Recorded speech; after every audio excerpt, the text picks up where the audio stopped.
বন্ধন নিউজে আপনাদের স্বাগত। শুরু করছি আজকের খবর। মন্দির প্রাঙ্গণে বিবাহ বন্ধনে আবদ্ধ হলেন দুই তরুণী। প্রথমে ফোনালাপ, এর মাধ্যমে দুইজনের পরিচয়। পরে দুজনে একই দলে ড্যান্সার হিসাবে কাজ শুরু করেন, আর তারপর থেকে সম্পর্ক আরও নিবিড় হয়ে পড়ে দুজনের মধ্যে। দীর্ঘ সময় পর নিজেদের মধ্যে সংসার পাতারও স্বপ্ন দেখেন দুই প্রাপ্তবয়স্ক তরুণী। যেমন ভাবা তেমনই কাজ করলেন এদিন।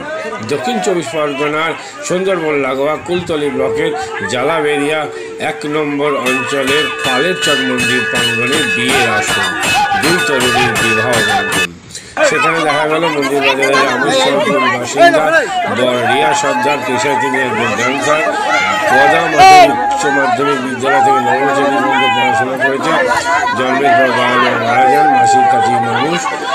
এদিকে পুনে রাখি নস্কর কুলতলা থানার বাসিন্দা জামতলা ভগবানচন্দ্র উচ্চ মাধ্যমিক বিদ্যালয় থেকে নবম শ্রেণী পর্যন্ত পড়াশোনা করেছেন। বাড়িতে তার বাবা মা দাদা বৌদি সবাই আছেন। চাষাবাদ করে জীবিকা নির্বাহ করেন তারা। সে নিজেও একজন ড্যান্সার। বাড়ির চাপ, তারপরে সিদ্ধান্ত, তার দীর্ঘদিন ধরে তাদের ফোনালাপ ও বন্ধুত্ব। এদিন তারা 7 পাকে বাধা করলেন। ধর্মীয় রীতি মেনে মন্দিরে মাথায় টোপর পরে মালা বদলের মাধ্যমে 7 পাকে বাধা করলেন তারা, যা দেখতে কয়েক হাজার মানুষ জড়ো হয়েছিলেন মন্দির প্রাঙ্গণে।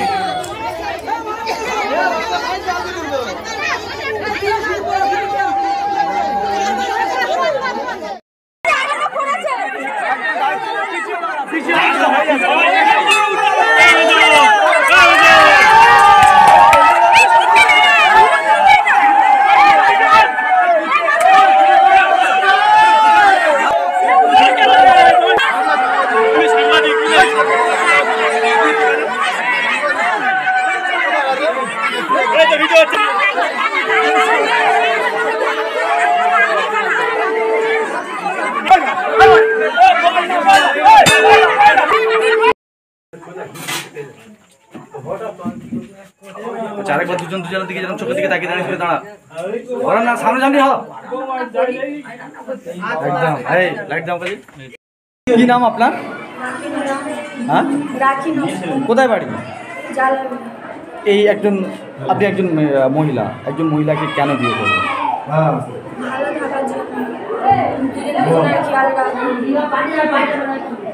এই হঠাৎ করে এই এত বড় সিদ্ধান্ত কেন? হঠাৎ করে না, অনেকদিন যোগাযোগ করে। কতদিনের সম্পর্ক এটা? 2 বছর। বাড়িতে কি মেনে নেবে? বাড়িতে আমার মেনে নিচ্ছিল। কি নাম আপনার? কোথায় বাড়ি আপনার? কিভাবে এই সিদ্ধান্ত নিলে? এই পরিচয় কতদিনের? 2 বছরে। কিভাবে এই পরিচয়? ফোন দিয়ে। তারপর কি সিদ্ধান্ত নিলেন? একসাথে বিয়ে করে সারা জীবন থাকার জন্য। কিন্তু দুজনেই তো মহিলা। মহিলাটা কি হয়েছে? থাকা যায় না সারা জীবন? সারা জীবন থাকবেন? বাড়িতে মেনে নেবে? আমার বাড়িতে মেনে নিচ্ছে না। 7 মাস মেনে ছিল, এখন মানছে না। কি বলছে বাড়ি? হ্যাঁ, বলছে থাকতে দেবো না ওর সাথে। আর ওর বাপের বাড়ির লোকজন? ওর বাড়িতে সবাই মেনে নিয়েছে আমাকে। কিন্তু তোমার বাপের বাড়ি মেনে? ওখানে থেকেছি, আমাদের বাড়ি ছিলাম। বাবা এখন কি বলছে? বাবা ওই একই কথা, থাকতে দেবো না। কি করবে এরপর? ওর বাড়িতে থাকবো। কি নাম আপনার? রাখি নস্কর। কি নাম আপনার? রিয়া। রিয়া কি? এই সিদ্ধান্ত কেন নিলে? দুজন মহিলা দুজনকে বিয়ে করলে ভালো থাকার জন্য। কেন ভালো থাকে? কেন? ছেলের সঙ্গে বিয়ে করার ইচ্ছা ছিল না, তাই ভালোবেসে কারণে দুজনে একসাথে। এই জন্য। বাড়িতে কি মেনে নেবে? হ্যাঁ, আমার বাড়ির লোক সবাই মেনে নেবে। 7 মাস মেনে নিয়েছে, তারপরে এখন আর মানতে পারছে। কতদিনের এরকম সম্পর্ক? আমাদের 2 বছর। কিভাবে পরিচয়? ফোনে থেকে। তারপরে? হ্যাঁ, তারপরে ভালোবাসা হয়েছে, তারপরে দুজনে বিয়েও করেছি। তারপরে 7 মাস এসে ওদের বাড়িতে ছিলাম। বাড়ির থেকে আবার ফের এই এখন মানছে না। যেই বলেছে ও আমার বাড়ি ঘর তৈরি করে থাকবে বলেছে, তাই ওর মা বাবা বলছে ওর সঙ্গে থাকতে দেবো না। তারপরে কি এই সিদ্ধান্ত? হ্যাঁ, ওই জন্য পালাতে বাধ্য হয়েছে। পালিয়ে কোথায় বিয়ে করলেন? এই একটা গ্রামে। মন্দিরে? হ্যাঁ। কোথায় বিয়ে করলেন? মন্দিরে বিয়ে করেছি। কি নাম আপনার? রিয়া সরকার, কোথায় বাড়ি? লক্ষ্মীকান্ত। হ্যাঁ, লক্ষ্মী মিস্ত্রি এই বিয়ে দিলেন, কাদের বিয়ে দিলেন? দুটো মহিলা। এর আগে কোনোদিন এরকম দেখেছেন? না দেখি ওরা এসে কি জানালো আপনাদের? যে আমরা বিয়ে করবো। দুজন মহিলা? হ্যাঁ, দুজন মহিলা। তারপর আপনারা কি করলেন? আমরা বিয়ে দিলাম মন্দিরে? কোথায় বিয়ে দিলেন? শান্তিসংঘ কালী মন্দির। মন্দিরেই বিয়ে দিলেন। এর আগে কোনোদিন দেখেছেন এরকম দুটো মহিলা একসঙ্গে বিয়ে না, করতে? দেখিনি। কি বলছিল? যে আমরা বিয়ে করবো, আমাদের বিয়ে দাও মন্দিরে। আপনারা বিয়ে দিলেন? হ্যাঁ, কি নাম আপনার? আমরা লক্ষ্মী মিস্ত্রি।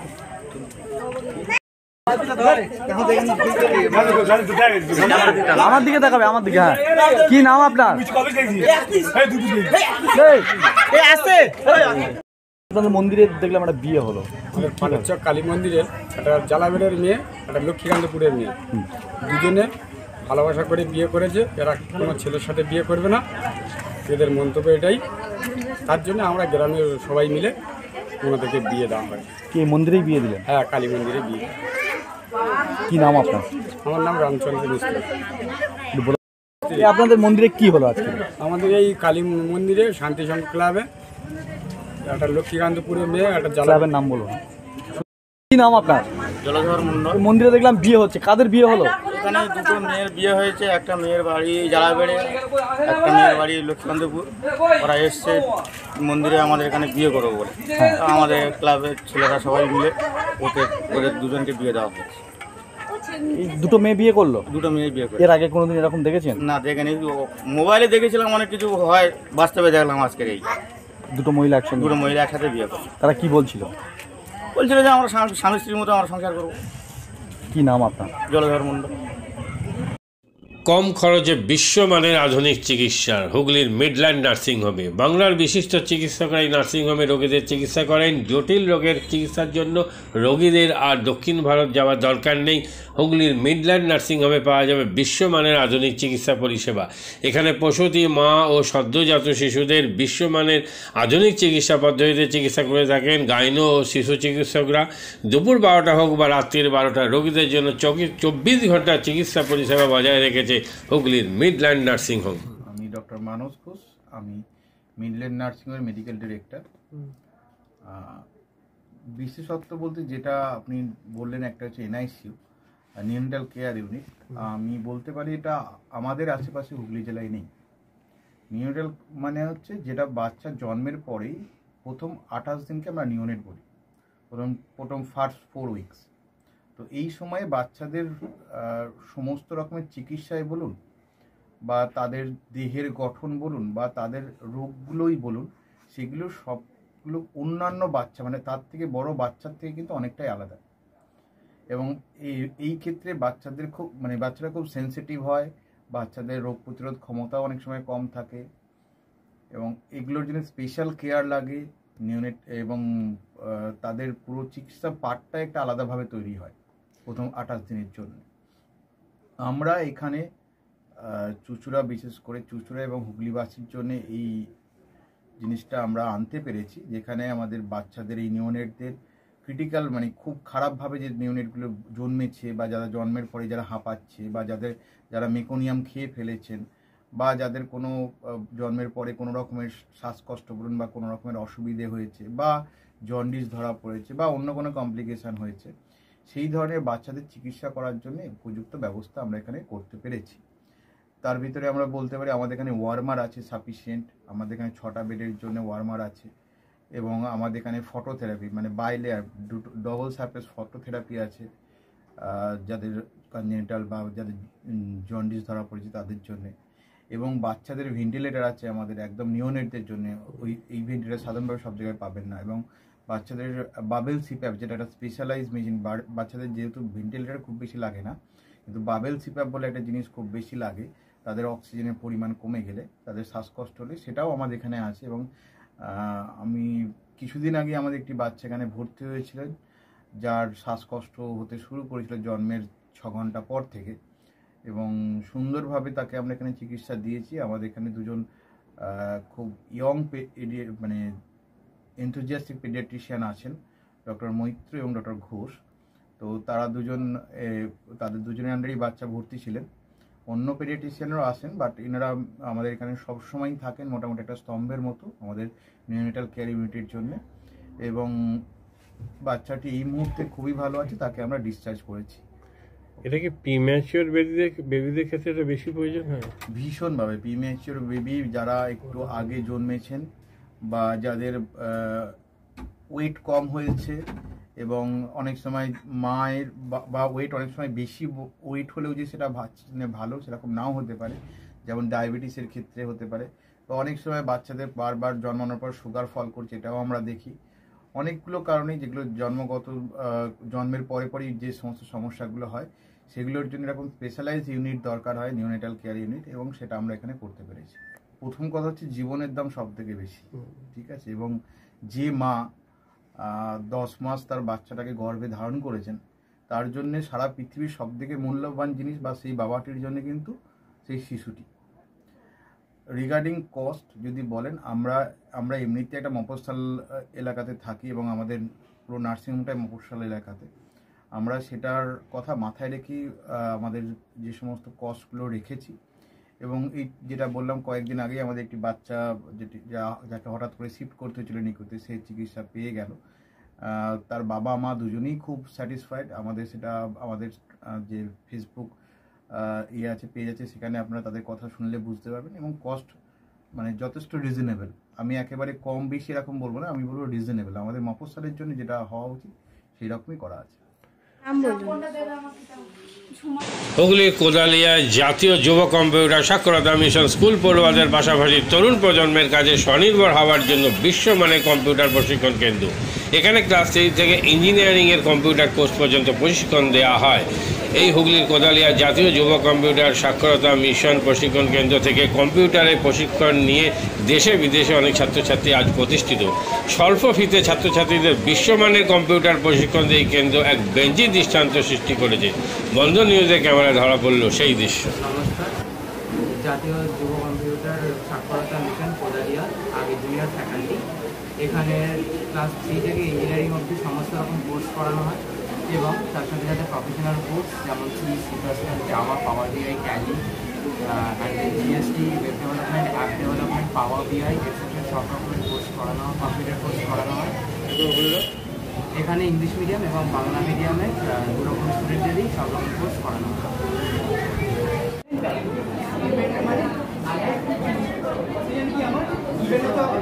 সেকেন্ড কি আমার ট্যালেন্ট, রাইট? আমি এখানে কি করলাম, এই পার্টটা বার করছি কাকে, এই পার্টটা the first while loop is for the sum of digits and the second while loop is for the reverse.